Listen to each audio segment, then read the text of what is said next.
It was Valentine's Day 1995, inside the Moscone Center in San Francisco.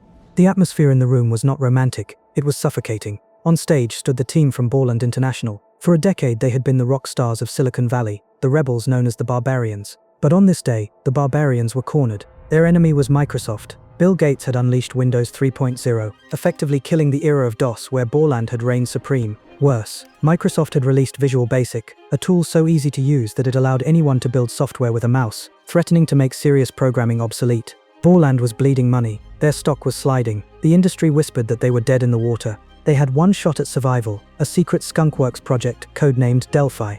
The promise they were making to the audience was physically impossible. The raw, blistering performance of a complex language like C++, combined with the drag-and-drop ease of Visual Basic. You couldn't have both. It was like promising a Ferrari that was as easy to drive as a golf cart. But as the demo began, the presenter didn't write pages of code. He dragged a button onto a screen. He double-clicked. He hit run. And there was no pause, no sluggish loading bar. The application appeared instantly. The crowd, hardened developers used to waiting minutes for code to compile, gasped. It was compiling at the speed of thought. In that moment, the balance of power shifted. Borland hadn't just caught up to Microsoft, they had humiliated them. But the tragedy of Delphi is that building the perfect machine is only half the battle. You also have to keep the driver. To understand why that moment in 1995 mattered, we have to go back 12 years to a lie that started it all. In 1983, if you bought software from Borland International, you likely believed you were buying from a deeply established American corporation, run by a rugged, capable man named Frank Borland. His face was in the marketing, his persona was the brand. But Frank Borland didn't exist. He was a fabrication, a ghost created to give legitimacy to a chaotic startup that in reality was run by Philippe Kahn. Kahn was the opposite of a corporate tycoon. He was a French mathematician, a saxophonist, and most dangerously, he was in the United States on a tourist visa. Kahn wasn't operating out of a high-rise. He was running Borland out of 2 small rooms above a Jaguar repair shop in Scotts Valley, California. He had no green card, no money, and the clock on his visa was ticking down. If he didn't make this company work, he was going home. He had one asset, a piece of software called Pascal, written by a young Danish prodigy named Anders Halesberg. It was a compiler, a translator that turns human code into machine language, and it was brilliant. Anders had written it entirely in assembly language, making it terrifyingly fast. But when Kahn tried to sell it, the American retailers laughed at him. They told him that for software to be taken seriously, it had to be expensive. They wanted to charge $500. Kahn knew that developers didn't have $500. Therefore, he made a desperate choice. He decided to bypass the retailers entirely. He renamed the software Turbo Pascal and took out a full-page ad in Byte magazine. He priced it at $49.95. It was madness. It was an insult to the industry pricing model. But Kahn bet everything on the idea that developers weren't corporate elitists, but hobbyists who just wanted good tools. He was right. The response was a stampede. The checks arrived in mail sacks, so heavy that when the staff dragged them into the office above the repair shop, the floorboards physically cracked under the weight. The local bank eventually refused to process their checks because they were clogging the system. The illegal tourist had just democratized programming. With the cash from Turbo Pascal, Borland didn't just grow, they mutated into a counterculture movement. By the mid-80s, they were the Barbarians. While employees at Microsoft and Lotus wore suits and focused on enterprise contracts, Borland employees wore togas to launch parties. They threw wild events. They embraced a warrior ethos. They were fueled by a second hit product called Sidekick. Sidekick was a stroke of genius. In the days of DOS, you could only run one program at a time. If you were writing a document and needed a calculator, you had to close the document, open the calculator, do the math, close the calculator, and reopen the document. Sidekick changed that. It was a terminate and stay resident, TSR program. It sat quietly in the computer's memory, invisible. But if you hit a hotkey, it popped up instantly over your work. It was piracy-proof, essential, and it secured Borland's place as a software giant. That's the pattern behind every great developer tool. It doesn't add power by adding work. It simplifies what was already inevitable. And today, for anyone building a B2B SaaS or an AI application, that inevitability is authentication. Because B2B Auth isn't just a login screen, it's organizations and tenants, roles and permissions, and enterprise requirements like SSO, usually implemented through standards such as SAML and OIDC. This video is sponsored by Descope. Descope is an authentication and access control platform designed specifically to simplify B2B identity management for developers. It provides ready-made building blocks for org-based user management, SSO with SAML and OIDC, and fine-grained access control, so teams don't have to design, maintain, or debug these systems themselves.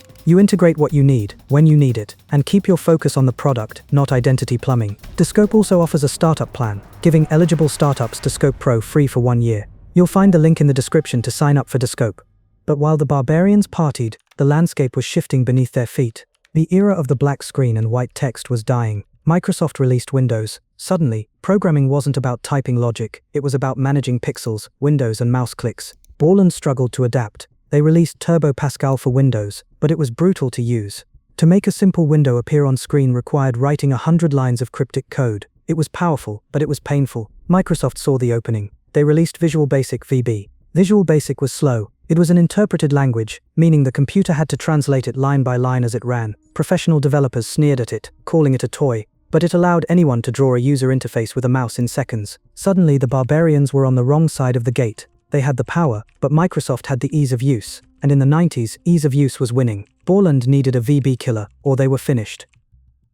The survival of the company fell to a secret team led by Anders Hejlsberg, Gary Wizen, and Chuck Jastrzewski. The goal was audacious: combine the visual speed of Microsoft with the raw power of Borland. The problem wasn't the code, it was the architecture. How do you take a strict, structured language like Pascal and make it flexible enough to handle visual components that change on the fly? They worked in secrecy. The breakthrough came when they developed the Visual Component Library, VCL. This system allowed developers to pick a pre-made part, like a database connection or a button, and drop it into their code. Crucially, the system was two-way. If you changed the visual design, the code updated. If you changed the code, the visual design updated. It felt alive, but they hit a wall with branding. They needed a name that sounded powerful, something that suggested this tool could connect to anything. At the time, connecting to Oracle databases was the holy grail for enterprise software. During a brainstorming session, a key developer named Danny Thorpe cracked a joke. He said, "If you want to talk to the Oracle, you go to Delphi." It was a reference to Greek mythology, the Oracle of Delphi.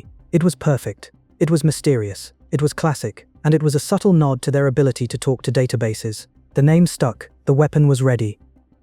When Delphi launched in 1995, it was a revelation.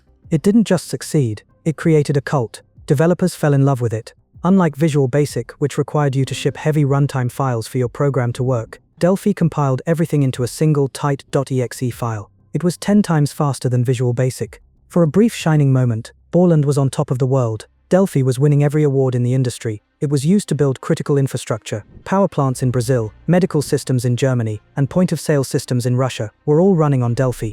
Even the early versions of Skype and the music software FL Studio were built with it. It seemed the barbarians had won the war. They had the best engineer, Anders Hejlsberg. They had the best product. They had the love of the people. But in the corporate world, when you build something truly threatening, you don't just attract customers, you attract predators. Borland made a fatal mistake. Flush with success, they got arrogant. They bought a company called Ashton Tate, the makers of DBase. It was a disaster. They paid too much for a dying technology, and it drained their cash reserves just as Microsoft began to circle. Bill Gates knew he couldn't beat Delphi's technology with Visual Basic, so he decided to buy the source of the magic. He didn't want the software, he wanted the wizard. Microsoft targeted Anders Hejlsberg. In 1996, the war for Anders began. It wasn't fought with code, but with checkbooks. Microsoft made an offer that shook the industry. They didn't just offer him a job, they offered him a signing bonus rumored to be between $1.5 and $3 million. They offered him a limousine to drive him to work. They offered him a blank check to reinvent the future of programming. Borland was desperate. They reportedly tried to match the bonus. But for Anders, the choice was agonizing. Borland was his home. It was the house that Turbo Pascal built. But Borland was sinking under the weight of the Ashton Tate acquisition and confusing management decisions. In 1996, the unthinkable happened. Anders Hejlsberg left Borland for Microsoft. It was a body blow. The architect had left the building. Following his departure, Borland suffered an identity crisis. They panicked. They decided they didn't want to be Borland anymore. They changed their name to Enterprise. It was a soulless corporate label that sounded like a prison. It alienated the loyal fans who had loved the barbarian culture. They had forgotten that their power came from the developers in the trenches. By the time they changed the name back to Borland, years later, it was too late. Borland eventually faded. The company was sold off in pieces, and Delphi passed from owner to owner, from Borland to CodeGear, and finally to Embarcadero. Many predicted Delphi would die. It should have been a footnote in history, like Lotus 123 or WordStar. But it didn't die. The tool was simply too good. There is still a community of Delphians, keeping the flame alive today. However, the true victory of Borland isn't in the survival of Delphi. It's in the world that Anders Hejlsberg built after he left. When Anders arrived at Microsoft, he didn't just maintain the status quo, he built the successor to Delphi. He created the C# language and the .NET framework. If you look at the structure of C#, you are looking at the ghost of Delphi. The DNA is identical. Years later, Anders would go on to create TypeScript, the language that powers much of the modern web. The story of Delphi is the story of the tension between ease and power. It taught the industry that we shouldn't have to compromise. Philippe Kahn, the illegal tourist, and Anders Helsberg, the quiet genius, proved that a small team of barbarians could build a Ferrari in a world of station wagons. They showed us that code could be beautiful, and more importantly, it could be fast. The barbarians may have lost the company, but they won the future.